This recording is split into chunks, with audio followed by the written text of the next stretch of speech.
네, 저는 오늘 로마서 3장 23절 말씀과 시편 14편 1절에서 3절 말씀으로 모든 사람은 죄인입니다 라는 제목의 하나님 말씀 나누겠습니다.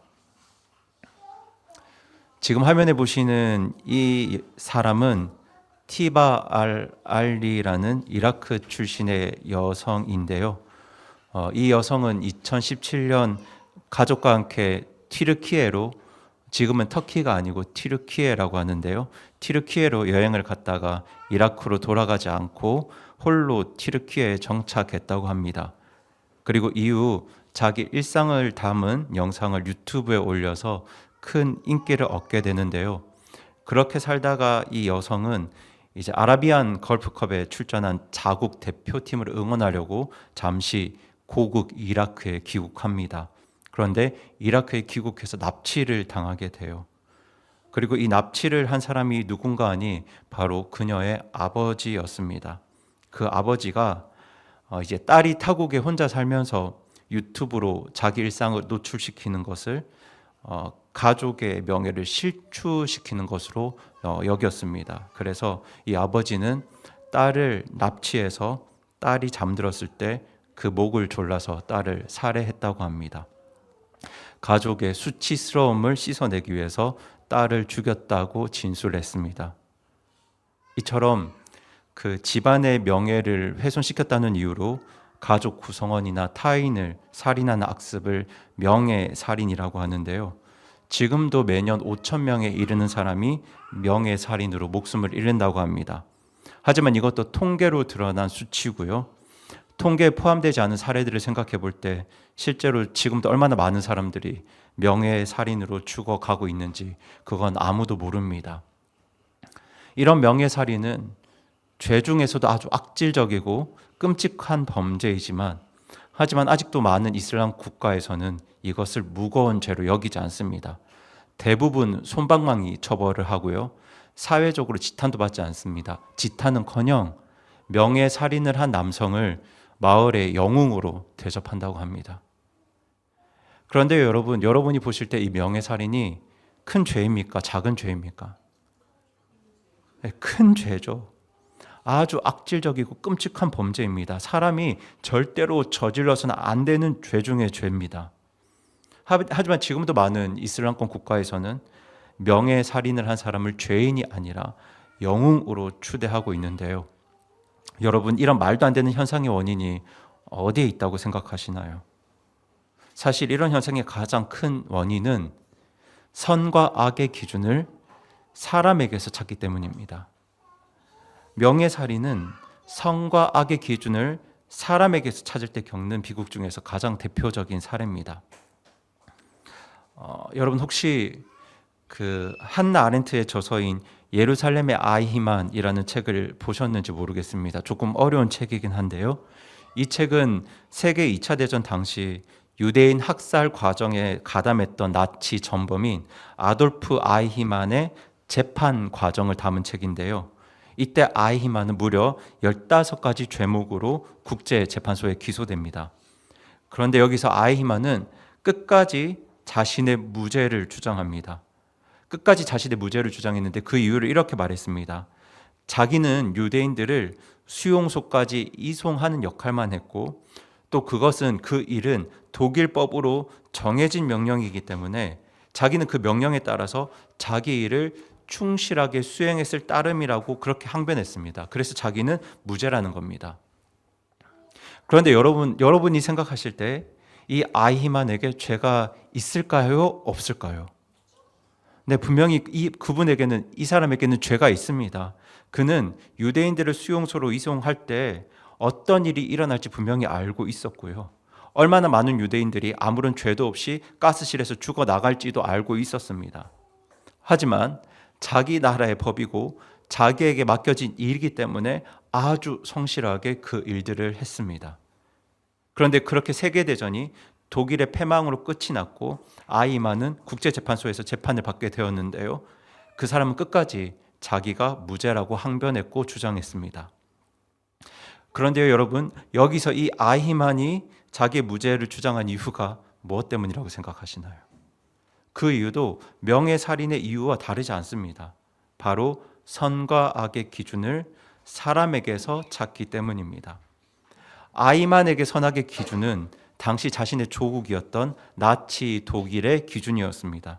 그것이 선과 악의 기준이었기 때문에 아이만 여기서 자기를 무죄라고 주장합니다. 그런데 사실 이런 사례는 세계 역사 속에서 수없이 발견됩니다. 지금 보시는 그림은 돌비석 그림인데요. 이 그림은 마야 문명에서 발견된 석판입니다. 이 그림은 마야 문명에서 국왕의 대관식 장면을 묘사한 그림인데, 지금 왕의 대관식 아래에 한 소년이 죽어 누워 있고요. 그리고 그 배에서 무슨 양파 같은 것이 튀어나와 있지 않습니까?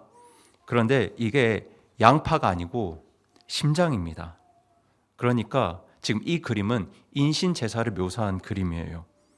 고대 마야인들은 국왕의 즉위식 때 어린아이의 심장을 뽑아서 드리는 전통이 있었다고 합니다. 그리고 대관식뿐만 아니라 일상적인 축제에서도 마치 짐승을 도축하듯이 아기들을 죽여서 그 심장을 꺼내 신에게 제물로 바쳤다고 합니다. 이 마야인들이 믿는 신 중에서 착이라는 신이 있었는데요. 이름이 착입니다. 그 신은 어린 아기만을 제물로 원했다고 해요. 그리고 마야인들도 그 어린 아기를 신에게 바치면 그 아이의 영혼도 착신 곁으로 가서 행복하게 살 것이라고 믿었기 때문에 아무런 양심의 거리낌 없이 수많은 아기들을 죽여서 제물로 바쳤다고 합니다.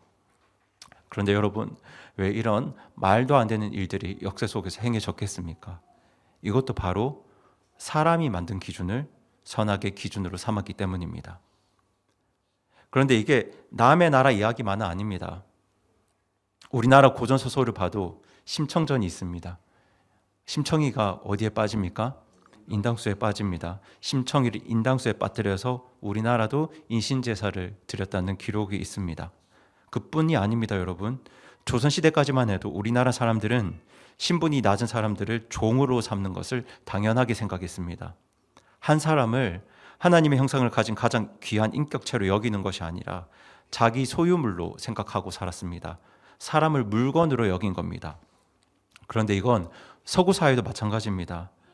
링컨이 노예 해방을 하기 전까지 서구 사회의 수많은 사람들은 흑인들을 물건 취급했습니다. 그 사람들을 사람으로 여기지 않았어요. 이 흑인들의 자유를 억압했고 이들의 시간과 노동력을 착취했습니다. 그렇게 사람을 물건 취급하면서도 아무런 양심의 거리낌 없이 살았습니다. 그런데 여러분, 이런 역사의 이유도 뭐라고 생각하시나요? 바로 사람이 만든 기준을 선악의 기준으로 삼았기 때문입니다. 여러분, 지금까지 보신 것처럼 인간이 스스로 선과 악의 기준을 만들어서 이것을 진리로 여기는 것은 정말 위험한 일인데요. 인간이 만든 기준을 진리로 삼았을 때 이것은 세상에 아주 끔찍한 고통과 또 비극을 가져오게 됩니다. 그런데요, 여러분, 지금 시대가 과거보다 더 위험한 이유는 오늘날 시대를 포스트 모던 시대라고 하는데, 이 포스트 모던 시대의 특징 때문입니다. 이 포스트 모던 시대는 사람들이 만든 기준이 아니라 내가 세운 기준이, 나 혼자서 세운 기준이 선악의 기준이 되는 시대거든요. 내가 세운 기준이 진리가 되는 시대가 바로 오늘날 시대입니다. 내가 세운 기준 앞에서 나를 해석합니다.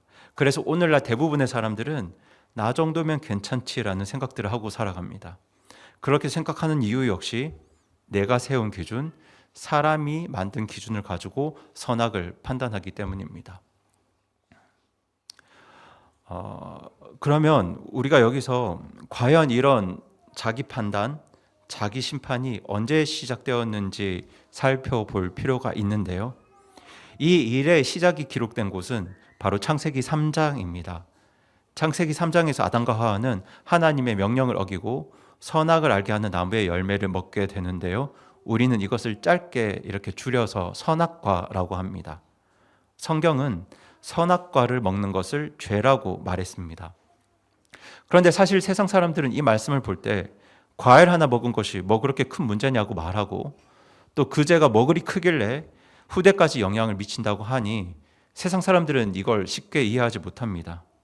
이런 측면에서 우리는 선악과의 의미를 살펴볼 필요가 있는데요. 성경에서 선악을 안다라는 말이 과연 무슨 의미가 있을까? 제가 말씀드리겠습니다. 이 선악을 안다는 말은 고대 히브리 문화에서 모든 것을 안다는 말과 같은 뜻이었습니다. 선악을 안다는 말과 모든 것을 안다는 말이 왜 같은 뜻이냐면요. 선과 악을 정확하게 판단하는 데는 매우 깊은 이해와 지식과 지성이 필요하기 때문입니다. 그런데 여러분, 오늘날도 그렇잖아요. 오늘날 우리나라에서 법조인, 판검사 되는 것이 쉽습니까? 어렵습니까? 매우 어렵죠. 왜냐하면 공부를 아주 많이 해야 되거든요. 많은 것을 알아야 선과 악을 그나마 정확하게 판단할 수 있거든요. 더욱이 고대 히브리 문화에서는 모든 것들을 알아야 선과 악을 제대로 판단할 수 있다고 믿었기 때문에 선악을 안다는 말과 모든 것을 안다는 말이 같은 뜻이었습니다.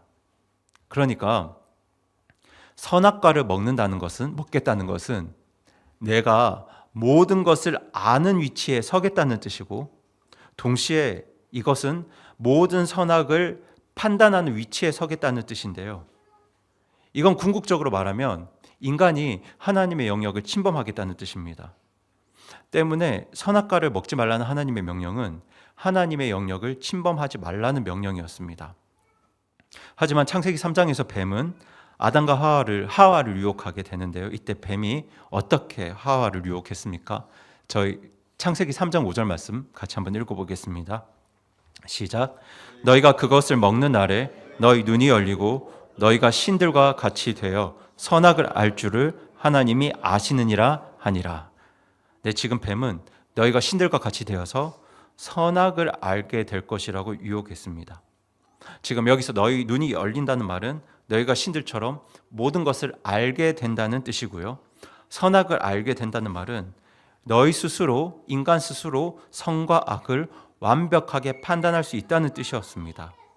그러니까 이제는 선과 악의 심판자가, 판단자가 하나님이 아니라 너희 자신이 될 수 있다고 그렇게 뱀이 유혹한 겁니다. 그런데 여러분, 이 말이 진실일까요? 거짓일까요? 이 말은 거짓말입니다. 여러분, 이 말은 거짓말이에요. 여러분, 선악과를 먹는다고 해서 과연 인간이 세상의 모든 것을 알 수 있을까요? 그렇죠? 선악과를 먹는다고 해서 과연 인간이 세상의 모든 선과 악을 정확하게 판단하고 심판할 수 있을까요? 여러분, 인간이 선악을 정확하게 판단해서 지금 명예살인하고 있습니까? 인간이 선과 악을 정확하게 판단해서 사람들을 노예로 삼았나요? 인간이 선과 악을 정확하게 판단해서 아기의 심장을 꺼내서 신에게 바쳤나요? 아니요, 아닙니다, 여러분. 선악과를 먹는다고 해도 인간이 모든 일을 정확하게 알고 그 모든 것을 정확하게 판단하고 심판하는 것은 불가능했습니다. 그러니까 여러분, 하나님께서 선악과를 먹지 말라고 하신 것은 하나님의 영역을 침범하지 말라는 명령이었어요. 그리고 인간이 절대로 침범해서는 안 될 그 하나님의 영역이 무엇이냐면 바로 선과 악을 판단하고 심판하는 일이었습니다. 여러분, 선악과를 먹든 안 먹든 인간은 절대로 모든 것을 알 수 없습니다. 선악과를 먹든 안 먹든 인간은 선악을 절대로 정확하게 판단할 수 없습니다. 선과 악을 정확하게 판단할 수 있는 분은 오직 하나님밖에 없습니다. 여러분, 정확한 심판자는 하나님밖에 없기 때문에 삶의 기준을 하나님께 두라고 하신 명령이 바로 선악과를 먹지 말라는 명령이었습니다. 그런데 뱀이 인간을 유혹했죠. 인간이 모든 것을 다 알 수 있다고 유혹합니다. 그리고 인간이 정확한 심판자가 될 수 있다고 그렇게 유혹했습니다. 그런데 그건 거짓말이었습니다. 이 거짓말에 속은 인간이 내가 모든 것을 알 수 있다고 믿었어요. 그리고 이 거짓말에 속은 인간이 하나님이 아니라 내 스스로가, 인간이 내 삶의 심판자가 될 수 있다고 믿었습니다. 그 뱀의 거짓말을 그때도 믿었고 지금도 믿고 있습니다. 그래서 아담과 하와가 뭘 먹었습니까? 선악과를 먹었습니다. 하지만 여러분, 사람은 절대로 선과 악을 옳고 그름을 정확하게 따질 수 없습니다. 정확하게 판단할 수 없어요. 그 어떤 인간도 선과 악의 공정한 심판자가 될 수 없습니다. 우리가 잘 아는 것처럼 인간은 매우 자기중심적이고요. 이기적이고 편협하고 제한적인 존재입니다. 때문에 진리가 하나님께 속했다는 것을 인정하지 않는 사람은 그 모든 판단의 중심에 누구를 세우려 하겠습니까? 네, 자기 자신을 세우려고 합니다. 내가 인정한 사람을 세우려고 해요. 내가 인정한 종교를 세우려고 해요. 그러니까 그 중심에 결국 하나님이 아니라 자기 자신을, 자기 스스로를 세우려고 하는 겁니다. 그렇게 아담 이래로 모든 사람이 만든 기준을 가지고 자기가 세운 기준으로 선과 악을 따졌습니다. 옳고 그름을 따졌어요. 그래서 아무 거리낌 없이 자기의 딸을 죽였고요. 수많은 사람들을 가스실로 보내는 소류에 수없이 서명을 한 겁니다. 어린 아기의 심장을 꺼내서 신에게 바쳐왔고요. 사람을 노예로 삼아서 물건 취급해왔습니다. 하나님의 기준을 버리고 사람이 만든 기준을 진리로 삼았기 때문에, 내가 세운 기준을 진리로 삼았기 때문에 이런 비극들이 역사 속에서 끊이지 않았습니다. 그리고 성경은 이런 인간의 실상에 대해서 이렇게 말씀하는데요. 저희 다 함께 로마서 10장 3절 말씀 같이 읽겠습니다. 시작. 그들이 하나님의 의를 알지 못한 채 자기 자신의 의를 세우려고 힘쓰면서 하나님의 의에 복종하지 아니하였느니라. 네. 이 말씀처럼 역사 속에 오늘날 수많은 사람들이 하나님의 기준을 버리고 자기 기준으로 살아가고 있습니다. 하나님의 의와 하나님의 판단을 무시하고 자기 판단으로 살고 있습니다. 그런 사람들에게 당신이 죄인이라고 말해본들 누가 이 말을 받아들이겠습니까? 그런데요, 이 하나님의 기준을 받아들이지 않아도 별 문제가 없다면 상관이 없겠지만 사실 괜찮지 않거든요. 하나님의 기준을 거절하는 이 문제가 작은 문제가 아니지 않습니까? 이 문제는 인간의 영원한 운명과 연결되어 있는 문제잖아요. 하지만 오늘날 많은 사람들이 이 진리를 깨닫지 못하는 이유는 이 세상에 궁극적인 판단자와 심판자가 누군지 알지 못하기 때문입니다. 저는 지금 이 세상의 심판자, 궁극적인 참 심판자와 심판자의 자격과 능력에 대해서 말씀을 드리려고 하는데요. 여러분, 지금 세상은 사람이 만든 기관을 심판자로 삼습니다. 크게는 세상 정부와 국제기관을 최종 심판자로 삼고 있고요. 좁게는 한 국가의 사법부를 최종 심판 기관으로 봅니다. 그렇게 지금 세상은 사람이 만든 기준을 선과 악의 기준으로 삼고 사람이 만든 기관을 최종 심판 기관으로 보고 있는데요. 사실 이런 일이 가능한 건 하나님께서 심판자로서의 역할과 기능을 잠시 세상 정부에 위임하셨기 때문입니다. 예수님이 다시 오실 때까지 하나님께서는 그 역할을 세상 정부에 위임하셨습니다. 이것이 로마서 말씀에 잘 기록되어 있는데요. 저희들 다 함께 로마서 13장 1절 말씀 같이 읽겠습니다. 시작. 모든 혼은 더 높은 권력들에 복종할지니라. 하나님으로부터 나지 않은 권력이 없나니 현존하는 권력들은 하나님께서 정하셨느니라. 네. 여러분, 지금 이 말씀의 의미는 하나님께서 심판자의 역할을 잠시 인간 세상 정부에 맡기셨다는 뜻입니다. 잠시 맡기셨어요. 하지만 우리가 잘 아는 것처럼 세상 정부는, 세상의 사법부는 절대로 공정한 완벽한 심판자가 될 수가 없습니다. 이 세상 정부가 선과 악을 심판하는 데 있어서 얼마나 불완전한지 누구보다 우리가 잘 알고 있지 않습니까? 하나님의 섭리에 따라서 잠시 세상 권세가 하나님의 심판을 대신하고 있긴 하지만 궁극적인 심판자는 세상 정부가 아닙니다. 인간 정부가 아니에요. 여러분, 이 세상의 궁극적인 심판자가 누구신가요? 네, 우리 하나님이시죠. 여러분, 사실 이 세상의 궁극적인 참 심판자가 되려면 자격이 필요하고 또 능력도 필요합니다. 자격과 능력이 있어야 세상의 궁극적인 심판자가 될 수 있는데요. 여러분, 자격부터 말해보겠습니다. 여러분, 지금 이 모든 세상은 누구의 것인가요? 네, 하나님의 것입니다. 인간을 포함해서 이 모든 세상은 하나님의 소유입니다. 하나님께서 당신의 섭리에 따라 아주 잠시 공중의 권세를 사탄에게 내어주시긴 했지만 결국 이 모든 세상은 하나님 겁니다. 때문에 이 세상 모든 것을 판단하시고 심판하실 궁극적인 자격도 누구에게 있을까요? 네, 하나님께만 있습니다. 뿐만 아니라 능력도 이야기해 보겠습니다. 하나님은 모든 걸 아시는 분이세요. 여러분, 선과 악을 정확하게 판단하려면 뭘 알아야 된다고 말씀드렸습니까? 모든 것을 알아야 선과 악을 정확하게 판단할 수 있습니다. 모르고 어떻게 판단하겠습니까? 모르고 어떻게 심판할까요? 그런데 하나님은 모든 것을 아시는 분이세요. 그리고 사람 마음속 깊은 중심까지 아시는 분이 바로 우리 하나님이십니다. 우리 다 함께 사무엘상 16장 7절 말씀 같이 읽겠습니다. 시작. 주께서 사무엘에게 이르시되 그의 용모나 키의 크기를 보지 말라. 내가 이미 그를 버려놓으라.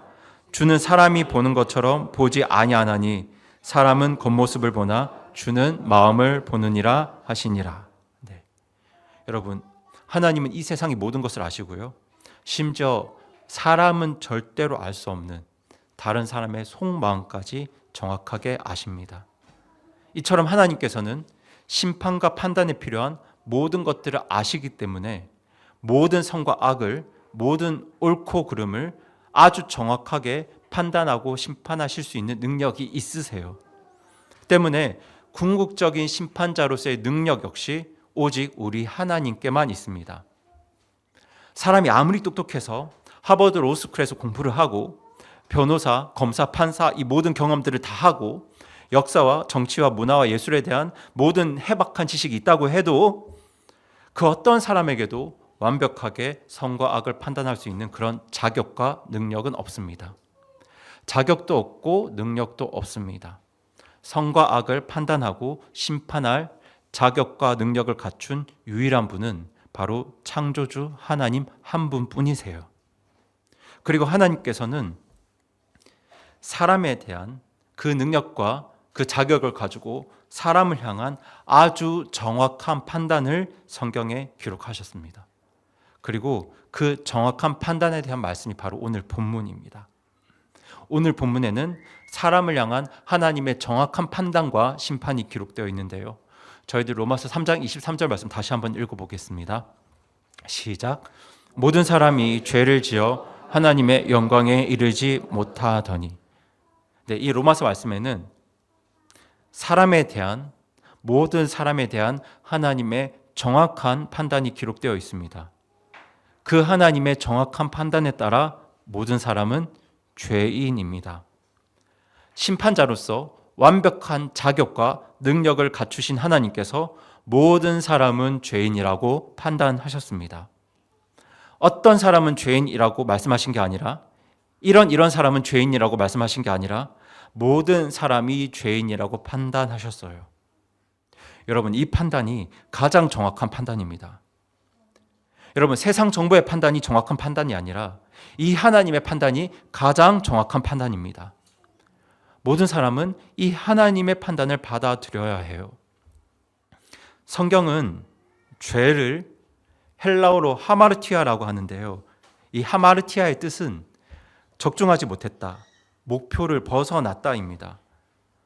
그렇다면 여러분, 사람이 적중해야 될, 들어가야 할 그 목표가 무엇이겠습니까?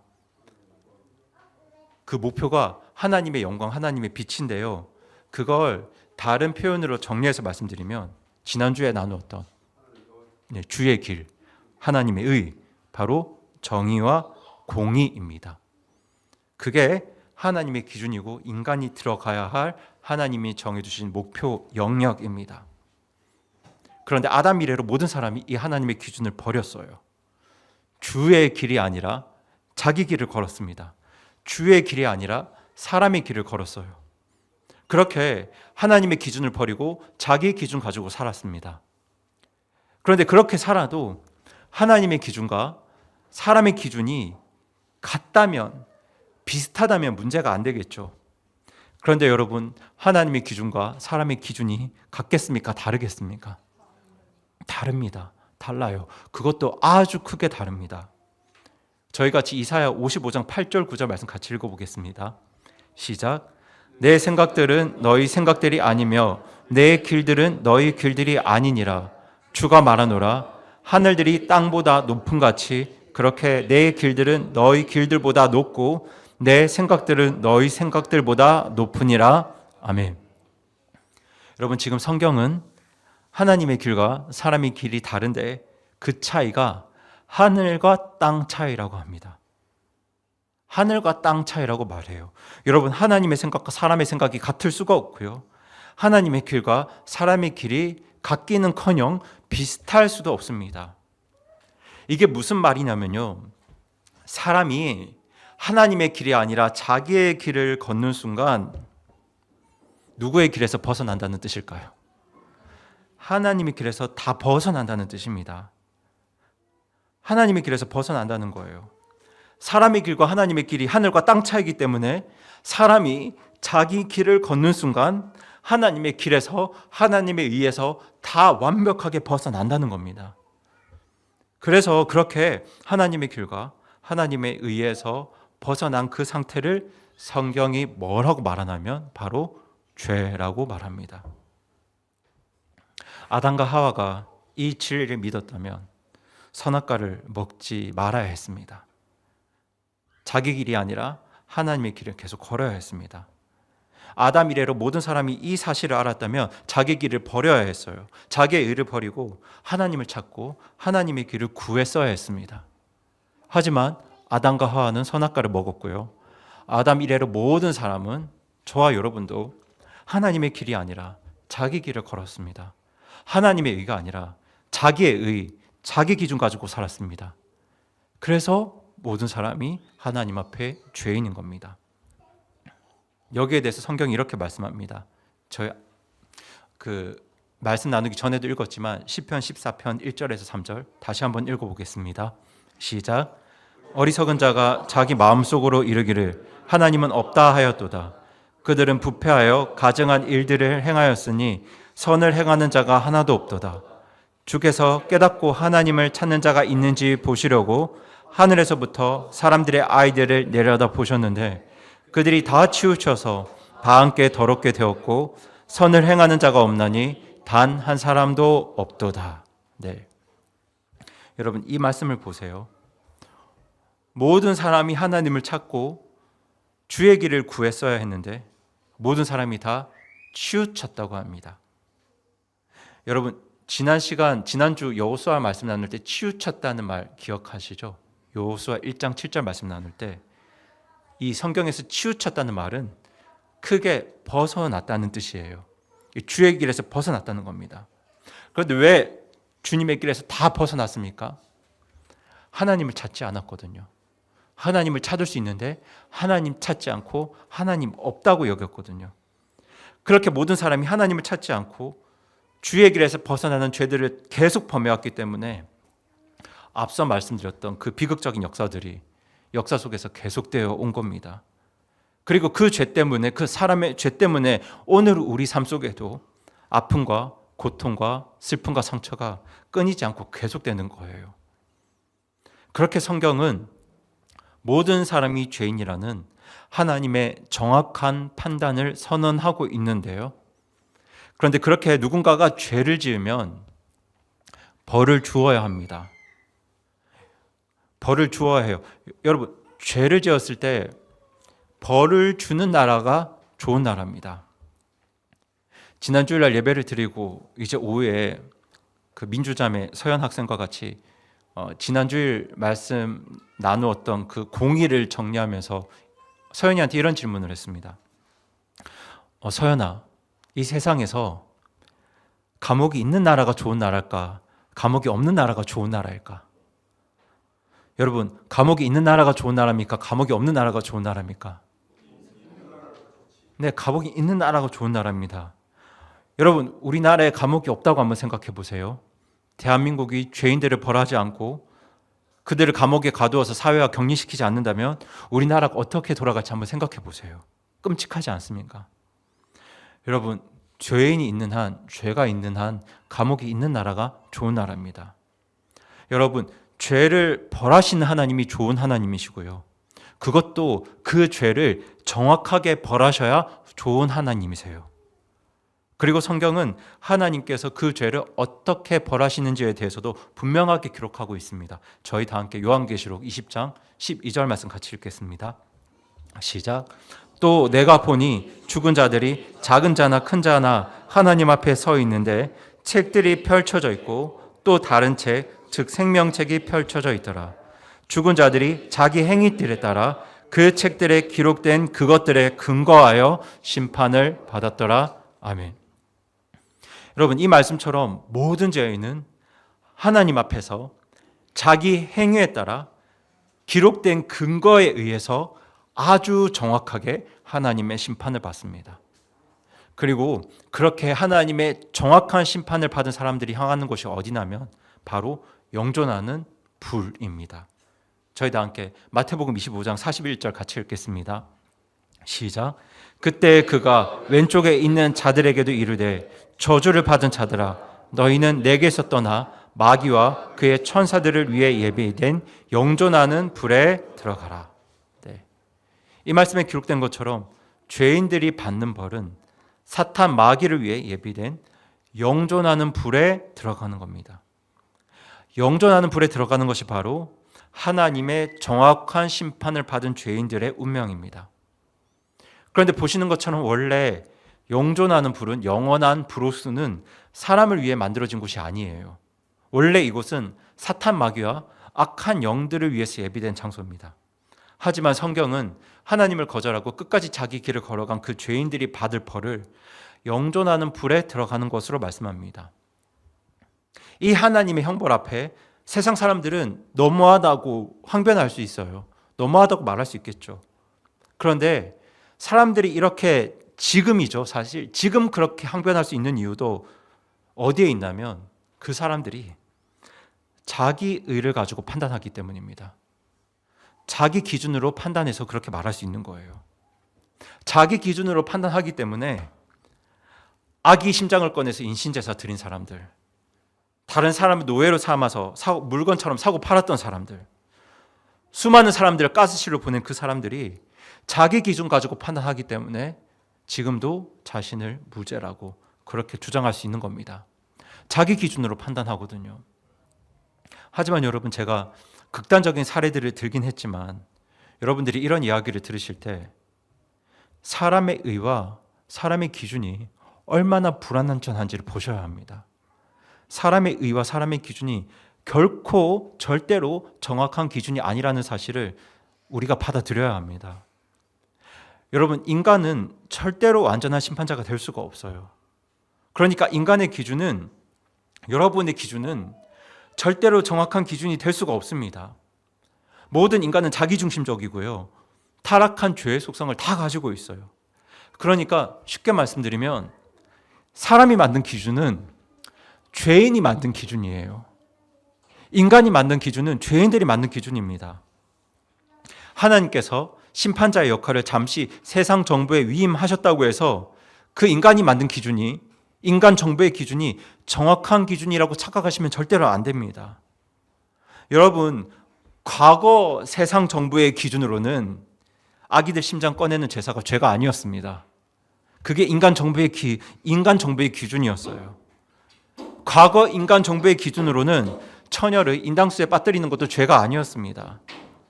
과거 인간 정부의 기준으로는 사람들을 가스실에서 집단 학살하는 것도 죄가 아니었고요. 심지어 지금 어떤 나라에서는 자기 딸을 죽이는 것도 죄가 아닙니다. 그것이 인간이 만든 기준입니다. 세상이 만든 기준이에요. 그런데 지금 대한민국의 기준이, 그리고 지금 내가 가지고 있는 선과 악의 기준이 어떻게 정확할 거라고 그렇게 자신할 수 있습니까? 단정할 수 있을까요? 그리고 여러분, 나중에 하나님 앞에 서서 그렇게 내 기준 가지고, 내가 생각했던, 내가 세운 기준 가지고 아무리 하나님 앞에서 내가 무죄라고 주장한들, 내가 영전하는 불에 갈 만큼 죄인이 아니라고 주장한들, 그게 무슨 소용이 있겠습니까? 아무런 소용이 없는 겁니다.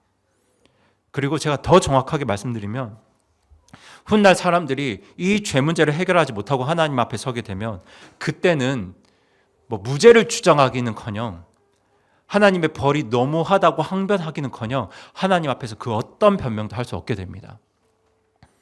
저희들 로마서 1장 20절 말씀 같이 읽어보겠습니다. 시작.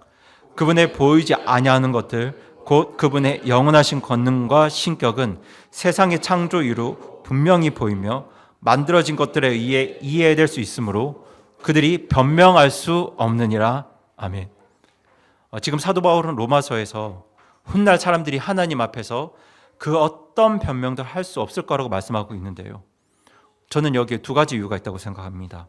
우선은 지난주에 나누었던 것처럼 사람들이 하나님 앞에 서게 되었을 때 하나님을 대면해서 직접 보는 그 순간 하나님의 의와 하나님의 기준이 무엇인지 정확하게 보게 될 것이고요. 그리고 그 앞에서 자신의 죄가 얼마나 추악하고 더러운지도 명확하게 알게 될 것이기 때문입니다. 그래서 그때는 그 누구도 하나님 앞에서 저를 영존하는 불에 집어넣으시다니 하나님 너무하십니다. 이런 변명을 한마디도 할 수 없을 거예요. 이사야가 고백했던 내게 화가 있도다, 내가 망하게 되었습니다, 그 고백을 그때 가서야 하게 될 겁니다. 그리고 사람들이 하나님 앞에서 변명할 수 없는 또 하나의 이유는 이 말씀에 기록된 것처럼 하나님께서 자신의 권능과 신격을 세상 모든 사람들에게 다 보여주셨기 때문입니다. 여러분, 하나님께서는 자신이 만드신 창조물들을 통해서 하나님의 권능을, 하나님이 계시다는 사실을, 하나님의 능력을 모든 사람에게 다 보여주셨어요. 그래서 사람에게 인위적인 교육을 하지 않고 그냥 자연 상태 그대로 두게 되면 모든 사람은 유신론자가 됩니다. 신이 있다는 것을 자연스럽게 믿게 됩니다. 그래서 지금도 세계 인구 대부분이 유신론자입니다. 대부분이 신을 믿습니다. 지금 2022년 세계 종교 인구 통계에 따르면 70억 명 이상이 유신론자고요. 무신론자는 9억 명에 불과합니다. 그런데 보시면 알겠지만 그 9억 명 중에서도 7억 5천 명이 어떤 사람들입니까? 불가지론자들입니다. 이 불가지론자들이 어떤 사람들을 말하냐면 신이 있는지 없는지 모른다고 말하는 사람들이거든요. 7억 5천 명이 불가지론자들입니다. 그러니까 정확한 무신론자는 1억 5천 명에 불과합니다. 여러분, 지금 이 1억 5천 명은 인위적인 교육을 받아서 무신론자가 된 거고요. 인위적인 교육을 받지 않으면 대부분의 사람은 유신론자가 됩니다. 하나님께서 창조하신 이 세상을 보고 하나님이 계시다는 걸 자연스럽게 알게 됩니다. 그렇게 하나님은 이 창조물을 통해서 하나님의 권능을 모든 사람에게 보이셨어요. 그리고 하나님께서는 당신의 신격도 사람들에게 보이셨습니다. 신격이라는 말이 어려울 수 있는데요. 하나님은 사람이 아니시니까 인격이라는 말을 쓸 수가 없잖아요. 인격이라는 말을 쓸 수가 없어서 뭐라고 표현합니까? 네, 신격이라고 표현합니다. 그렇다면 여러분, 하나님의 신격이 뭘까요? 하나님의 신격이 뭐냐면 그것도 지난주에 나누었던 하나님의 의, 하나님의 정의와 공의, 주의 길, 은혜와 진리, 거룩함과 사랑, 이런 것들이 바로 하나님의 신격입니다. 그런데 하나님께서 사람을 만드실 때 모든 사람에게 양심이란 걸 주셔서 하나님의 신격을 알 수 있는 능력을 주셨어요. 때문에 이것도 하나님을 대적하는 인위적인 교육이 없다면 대부분의 사람은 특별한 가르침을 받지 않아도 세상의 대부분의 사람은 부모를 공경해야 하고 살인과 도둑질은 나쁜 것이고 탐심은 악한 마음이라고 여깁니다. 그런데 하나님을 대적하는 인위적인 교육과 조직들이 이런 양심들을 무뎌지게 만들고 있거든요. 그런데 지금 제가 말씀드린 것처럼 하나님께서는 당신의 권능과 신격을 알 수 있는 능력을 모든 사람에게 주셨고, 때문에 모든 사람은 스스로가 하나님을 찾으려고만 하면 그 하나님의 권능과 신격을 발견할 수 있습니다. 주의 길을 찾을 수 있습니다. 하지만 아담 이래로 모든 사람이 하나님을 찾지 않았어요. 왜냐하면 자기 기준 가지고 사는 게 훨씬 더 편하거든요. 그렇게 하나님의 기준을 버리고 누구의 기준 가지고 살았습니까? 네, 자기 기준 가지고 살았습니다. 자기 기준을 선과 악의 기준으로 삼았습니다. 그래서 아담과 하와가 뭘 먹었습니까? 선악과를 먹었습니다. 그리고 아담 이래로 자기 길 걸어가 모든 사람들도 사실 뭘 먹은 걸까요? 선악과를 먹은 겁니다. 그리고 그게 가장 큰 죄입니다. 여러분, 지금부터 제가 드리는 말씀을 오해 없이 들어주시기 바랍니다. 잘 들어주세요. 그 의도를 잘 정리해서 들어주시기 바랍니다. 여러분, 구원받은 그리스도인이 술 마시면 안 됩니다. 담배 피시면 안 됩니다. 이것은 주변 사람들에게 피해를 주는 일이기도 하고 그리스도인으로서 덕도 되지 않습니다. 그리고 나의 몸을 내 것이 아니라 하나님의 것으로 성령님께서 거하시는 하나님의 성전으로 여기신다면 술 드시거나 담배 피시면 안 됩니다. 그런데요, 술 드시고 담배 피시는 게 사실 하나님 앞에서 그렇게 큰 죄는 아닙니다, 여러분. 사실 하나님 앞에서 더 큰 죄는요, 하나님의 기준을 부인하는 겁니다. 하나님의 기준을 거절하고 자기 기준 옳다고 주장하며 사는 것이 하나님 앞에서 가장 큰 죄입니다. 그 죄가 하나님 앞에서 술, 담배 하는 것보다 훨씬 큰 죄입니다. 여러분, 그 죄 때문에 인신제사가 행해졌고요. 그 죄 때문에 노예제도가 세상을 지배했고요. 그 죄 때문에 인종학살이 가능했던 겁니다. 여러분, 지금 교회가 왜 차별금지법을 반대하는 줄 아시나요?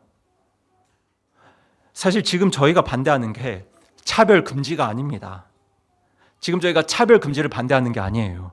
저희가 반대하는 건 차별금지법입니다. 여러분, 차별금지를 반대하는 것과 차별금지법을 반대하는 건 성격이 완전히 다릅니다. 완전히 달라요. 여러분, 제가 분명히 말씀드리지만 그리스도인들은 차별금지에 찬성해야 됩니다. 차별금지에 반대하시면 안 돼요. 차별금지에는 찬성해야 됩니다. 하지만 차별금지법은 반대하셔야 돼요. 왜냐하면 차별금지법은 실제로 차별금지를 주장하는 법이 아니라 이 법이 하나님의 기준에 대적하는 법이기 때문입니다. 여러분, 구원받은 성도들이 전과자들 차별하면 되겠습니까? 안 되겠습니까? 안 됩니다. 이게 현실적으로는 정말 힘들고 감당하기 버거운 일이겠지만 그리스도인들은 전과자들 차별하지 말고 품으려고 노력해야 됩니다. 예수님도 가늠하다가 붙잡힌 여인 정죄하지 않으셨잖아요. 품으셨잖아요. 그래서 우리는 사회에서 자기 죄가 드러난 분들, 그리고 그 죄 때문에 세상의 심판을 받은 분들 차별하지 말고 그리스도의 사랑으로 그분들을 품으려고 노력해야 됩니다. 그리고 이런 자세와 태도는 동성애자들도 마찬가지입니다, 여러분.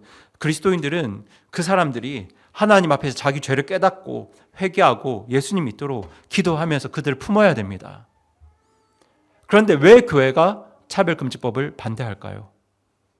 그것은 기준을 바꾸는 일이기 때문에 반대하는 겁니다. 세상의 기준을 바꾸는 일이기 때문에 반대하는 거예요. 우리나라의 공적인 기준을 하나님을 대적하는 기준으로 바꾸는 일이기 때문에 우리가 그걸 반대하는 겁니다. 하나님의 기준을 정면으로 대적해서 그렇게 하나님의 기준을 버리고 인간의 기준이 옳다고 주장하기 때문에 이 법을 반대하는 겁니다. 여러분, 제가 개인적으로 볼 때는 술, 담배 하시는 분들보다 이 차별금지법 통과시키려는 분들이 하나님 앞에서 훨씬 더 큰 죄인들이라고 생각합니다. 여러분, 교회 다니면서 술, 담배 하시는 분들 중에 내가 잘하고 있구나, 내가 술, 담배를 하니까 하나님께서 훨씬 정말 기뻐하시겠구나, 뭐 이런 분들 없으시잖아요. 이렇게 생각하는 분들 없으시잖아요. 대부분이 내가 구원받았으니까 이제는 술, 담배 하면 안 되는데 오늘까지만 하자, 뭐 이런 생각들 가지고 하시잖아요. 그렇게 술, 담배 잘 못 끊는 분들, 너무 오래 하셨으니까 못 끊는 분들 계시거든요. 그래도 그분들은 적어도 주의 길을 삶의 기준으로 삼으려고 노력하는 분들이세요. 하나님 기준 붙들고 살려고 애쓰는 분들이세요. 그런데 차별금지법을 통과시키려는 분들은 하나님의 생각보다 저희 생각이 더 옳습니다. 하나님의 기준은 틀렸고 저희들이 세운 기준이 더 맞습니다. 이렇게 주장하면서 하나님의 기준을 대적하는 사람들입니다. 여러분, 사탄 숭배자들만 하나님을 대적하는 사람들이 아니고요. 하나님의 기준을 대적하면서 자기 기준 옳다고 주장하는 사람들이 하나님을 대적하는 사람들이에요. 이게 하나님 앞에서 훨씬 더 큰 죄입니다. 여러분, 제가 지금 뭐 정치 이야기, 세상 이야기 하려는 게 아니라 주의 길과 하나님의 기준을 거절하는 사람들의 죄가 얼마나 큰 죄인지를 말씀드리고 싶은 겁니다. 여러분, 이 세상은 사람이 만든 게 아니잖아요. 이 세상을 누가 만드셨습니까?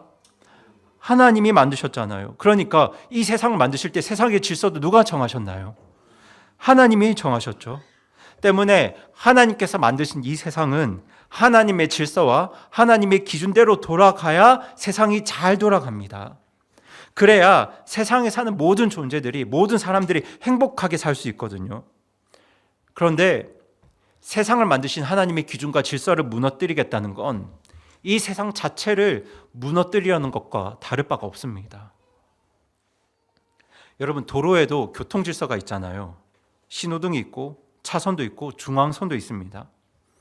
그런데 어떤 운전자가 중앙선이라는 기준을 무시한다는 건요, 도로 전체를 박살내겠다는 것과 다를 바가 없습니다.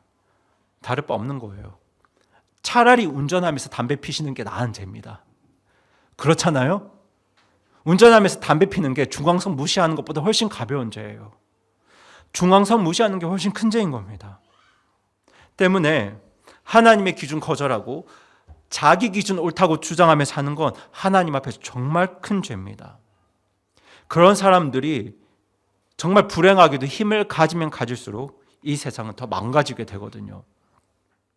그래서 하나님의 의를 버리고 자기 의를 세우면서 하나님의 의에 복종하지 않는 죄는 이 세상에서 가장 큰 죄이고요, 영존하는 불에 들어가도 마땅한 죄입니다.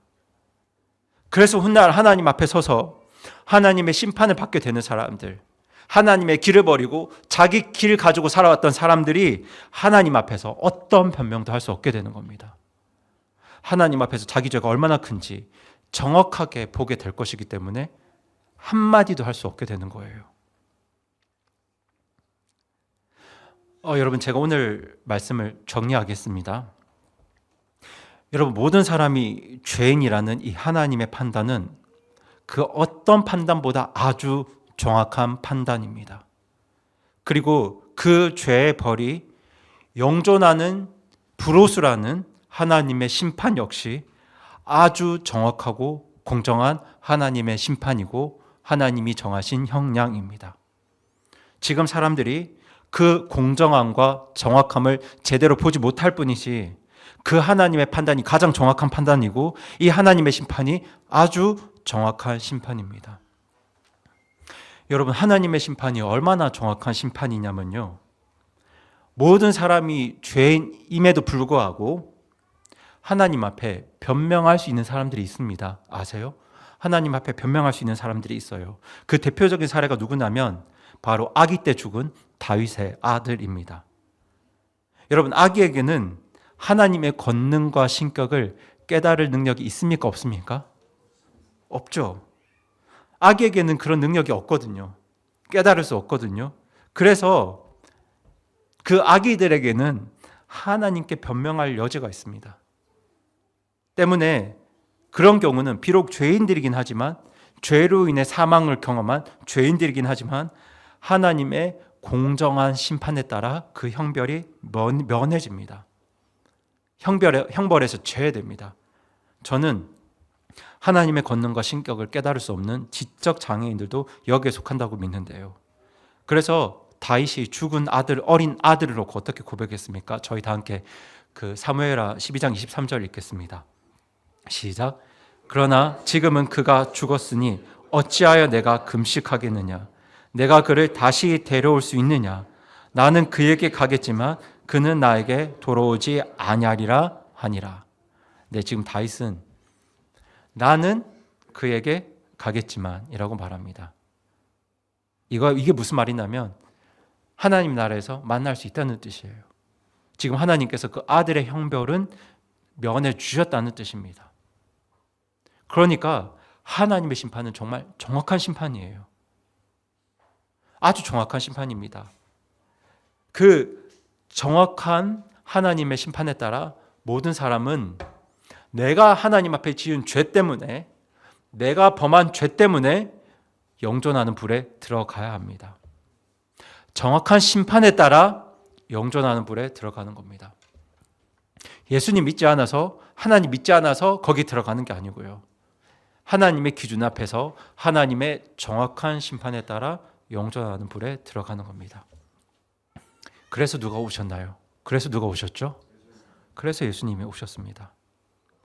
우리가 범한 죄와 우리가 받아야 할 심판과 우리가 받아야 할 그 정확한 형벌 때문에 예수님께서 오셨습니다.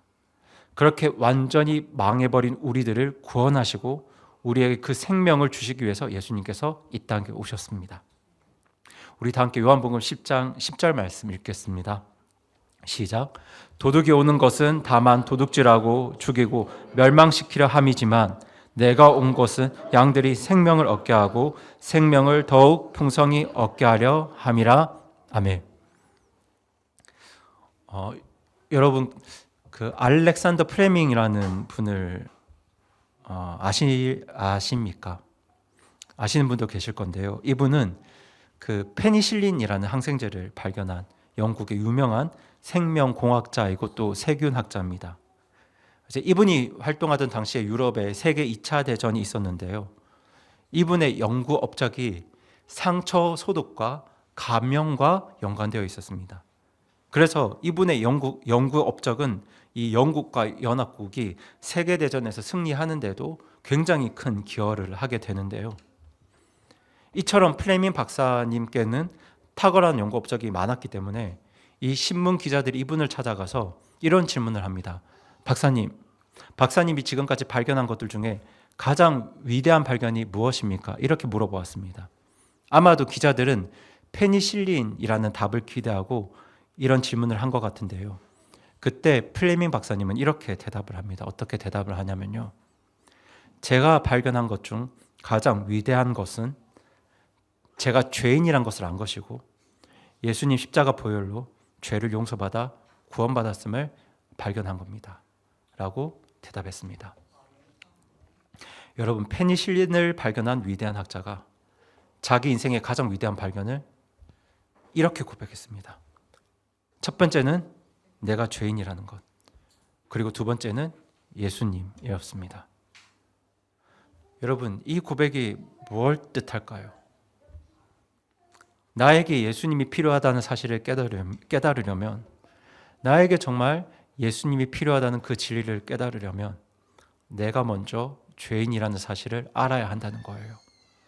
내가 하나님 앞에 얼마나 큰 죄인인지를 알아야 한다는 겁니다. 여러분, 사람이 예수님을 제대로 믿으려면 먼저 내가 하나님 앞에 얼마나 큰 죄인인지 제대로 알아야 합니다. 그렇게 통회하는 마음 가지고 예수님 앞에 나가야 합니다. 그래야 구원받을 수 있고 그래야 예수님을 제대로 믿을 수 있습니다. 여러분 인생의 가장 위대한 발견은 무엇인가요? 저와 여러분의 가장 위대한 발견 역시 내가 죄인이라는 사실과 우리 예수님이 되기를 간절히 소망합니다.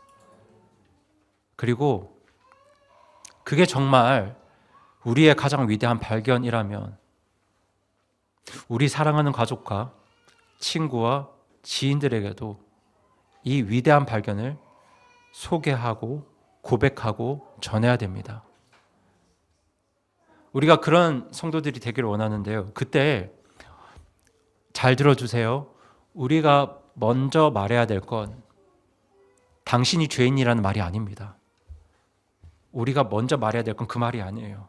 그 말이 먼저가 아니라 내가 하나님 앞에서 얼마나 큰 죄인이었는지 이 말이 먼저여야 합니다. 나를 향한 하나님의 심판과 하나님의 판단이 얼마나 합당한 것이었는지 그걸 먼저 말해야 해요.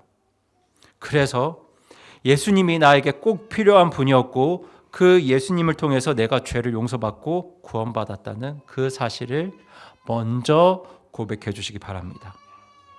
그게 나의 가장 위대한 발견을 그들에게 소개하는 방법입니다. 여러분, 이처럼 우리의 간증으로 나의 이야기로 이 하나님의 진리를 우리 주변 사람들에게 고백할 때 구원받지 못한 분들이 구원받고 또 하나님을 떠난 분들이 돌아오는 귀한 역사가 우리 교회 가운데 또 저와 여러분 삶 가운데 풍성하게 임하기를 간절히 바라고 소망합니다.